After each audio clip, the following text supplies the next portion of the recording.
નમસ્કાર દર્શક મિત્રો, હું છું રૂપલ વણેચિયા. સંપૂર્ણ થરાદ પોલીસે માવસરી પોલીસ સ્ટેશન વિસ્તારના કુંભારડી ગામે થયેલી ઘરફોડ ચોરીનો ભેદ ઉકેલવામાં મોટી સફળતા મેળવી છે.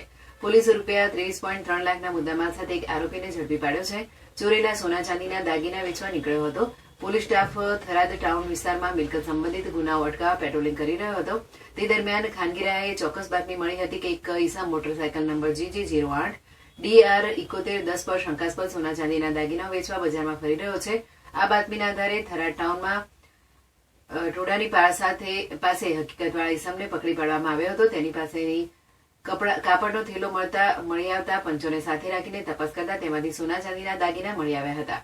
પોલીસે દાગીનાના બિલ રજૂ કરવાનું કહેતા આરોપીએ શરૂઆતમાં ગલ્લાતલ્લા કર્યા હતા. જોકે વિશ્વાસમાં લઈને પૂછપરછ કરતા તેણે કબૂલ્યું હતું કે તેણે કુંભાડી ગામે પોતાના મામા નાણાભાઈ જગમાલભાઈ રબારીના ઘરેથી ગત તારીખ 17/11/2025ની રાત્રિના સમય ચોરી કરી હતી અને તે દાગીના થરાદ બજારમાં વેચવા આવ્યો હતો. ચોરેલા દાગીના સાથે 23.3 લાખનું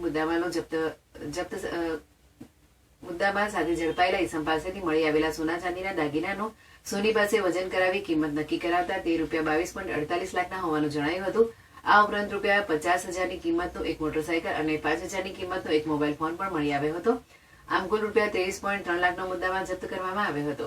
ભારતીય નાગરિક સુરક્ષા સંહિતા 2023ની કલમ 106 મુજબ મુદ્દામાલ કબજે કરી કલમ 35(1)E મુજબ આરોપીની અટકાયત કરવામાં આવી હતી.